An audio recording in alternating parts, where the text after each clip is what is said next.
आगे अब अपन देखते हैं प्रीपोजिशन के बारे में। मैंने पिछली क्लास में आपको बताया था कि जो प्रीपोजिशन है वो नाउन या प्रोनाउन से पहले आता है और उसकी स्थिति के बारे में बताता है जो उससे पहले नाउन या प्रोनाउन आया है।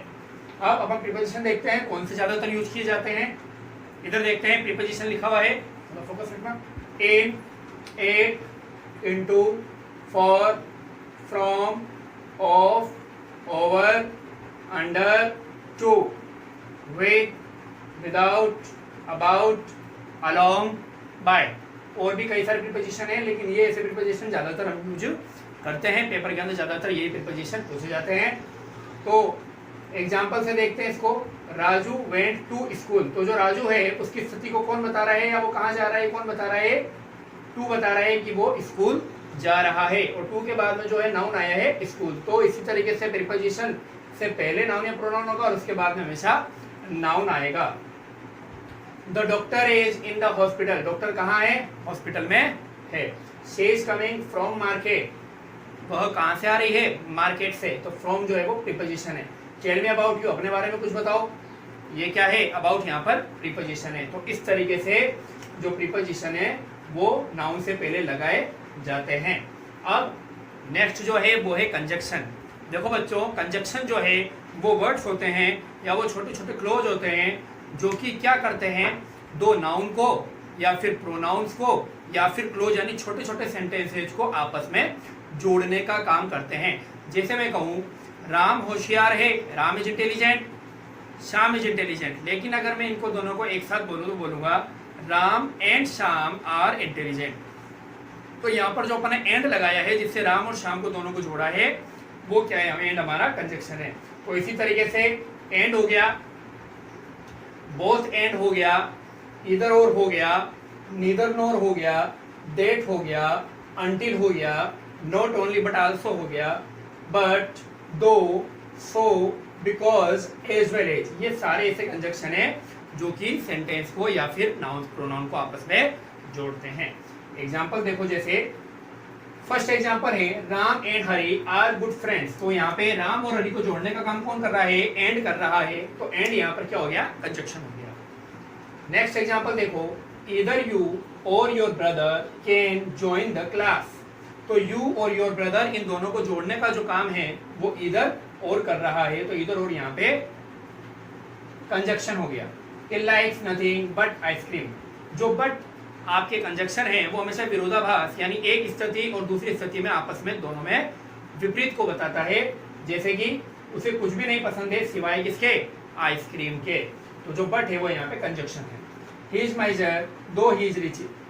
मेजर यानी होता है कंजूस और रिच यानी होता है अमीर, यानी वो अमीर भी है लेकिन साथ साथ में क्या है? कंजूस भी है। तो दोनों विरोध अलग अलग चीजें हैं, विपरीत अर्थ रखते हैं, इसलिए वहां पे दो जो है कंजक्शन लगाया जाता है।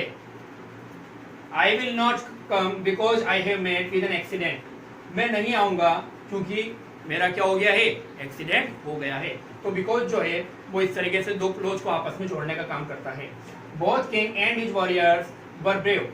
यहाँ पर किंग और वॉरियर्स दोनों को जोड़ने का जो काम है वो बोथ एंड कर रहा है। तो बोथ एंड यहाँ पर क्या हो गया? कंजक्शन हो गया। नेक्स्ट एग्जांपल देखो, he is good in English as well as in math. कहने का मतलब है वो इंग्लिश में भी अच्छा है और गणित में भी अच्छा है। तो एज वेल एज दोनों को क्या कर रहा है? कनेक्ट करने का काम कर रहा है। तो यहाँ पे ये कंजक्शन है। Ram said that he would not come there. Ram ने कहा कि वो वहां नहीं जाएगा। तो जो दैट है वो दोनों क्लोज को आपस में क्या कर रहा है? जोड़ रहा है। तो यहाँ पे दैट कंजक्शन है। I will study here, I will stay here until he returns. मैं तब तक यहाँ रुकूंगा जब तक कि वो वापस नहीं आ जाता। तो यहाँ पर जो अंटिल है वो दोनों क्लोज को जोड़ने का काम कर रहा है। तो अंटिल यहाँ पर क्या हो गया? कंजक्शन हो गया। इसी तरीके देखो, neither he nor I miss his class, miss his class. कहने का मतलब है ना तो वह और ना ही मैं क्या करता हूँ? उनकी क्लास को मिस करता हूँ। तो यानी कि दोनों के बारे में जो है जोड़ने का काम यहाँ पे नीदर नॉर कर रहा है। Not only Deepika but also Chitra can draw the same picture. ना केवल दीपिका बल्कि चित्रा भी क्या कर सकती है? सेम टू सेम ऐसी पिक्चर बना सकती है, ड्रॉ कर सकती है। तो यहाँ पे दीपिका और चित्रा को जोड़ने का जो काम कर रहा है वो कौन कर रहा है? Not only but also. तो इस तरीके से कंजक्शन जो है वो एक सेंटेंस के अंदर यूज किए जाते हैं। अब नेक्स्ट हमारा पार्ट ऑफ स्पीच बढ़ते हैं आगे, तो वो है इंटरजेक्शन। इंटरजेक्शन का मतलब होता है बच्चों जब हम खुश होते हैं, जब हम दुखी होते हैं, उदास होते हैं, तो सडनली हमारे मुंह से कोई वर्ड निकलते हैं, वो इंटरजेक्शन कहलाते हैं। जैसे ओ, अरे, वाओ, इस तरीके के जो है वर्ड्स हमारे मुंह से जब निकलते हैं तो इंटरजेक्शन कहलाते हैं, जो कि हमारे मन या चेहरे के भावों को बताते हैं। इनके बाद में हमेशा एक्सक्लेमेशन मार्क यानी उल्टा जो आई का निशान है वो लगाया जाता है, कंपलसरी है। जैसे ओ, अलास, दुख में बोला जाता है हुर्रे, खुशी में ब्रावो, शाबाश, वेल डन, बहुत अच्छे, और हेलो यानी कि अभिवादन करने के लिए अपन जो बोलते हैं वो है। एग्जाम्पल देखते हैं। ओ, आई सी, अच्छा, अब समझा। Alas, I am ruin, alas यानी कि दुख में, हाय राम, मैं बर्बाद हो गया। हुर्रे, वी हैव वॉन, यानी कि हम जीत गए। वेल डन माय सन, बहुत अच्छे मेरे बेटे। तो इस तरीके से क्या करते हैं, इंटरजेक्शन को लगाया जाता है।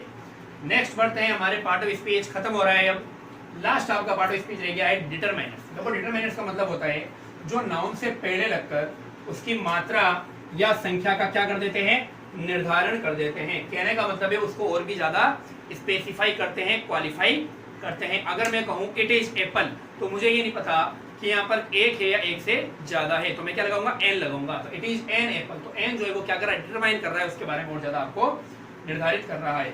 तो आर्टिकल्स हो गए जैसे ए, एन और द, ये डिटरमाइनर्स है। Few, a few, the few, इन तीनों का ही यूज किया जाता है काउंटेबल नाउन के साथ। याद रखेंगे कि काउंटेबल जो नाउन से उनके साथ में फ्यू, ए फ्यू या द फ्यू का यूज किया जाता है, और अनकाउंटेबल नाउन के साथ में लिटिल, लिटिल और द लिटिल, इसका उपयोग किया जाता है। ठीक है। उसके बाद में some, all, many, much, several, any.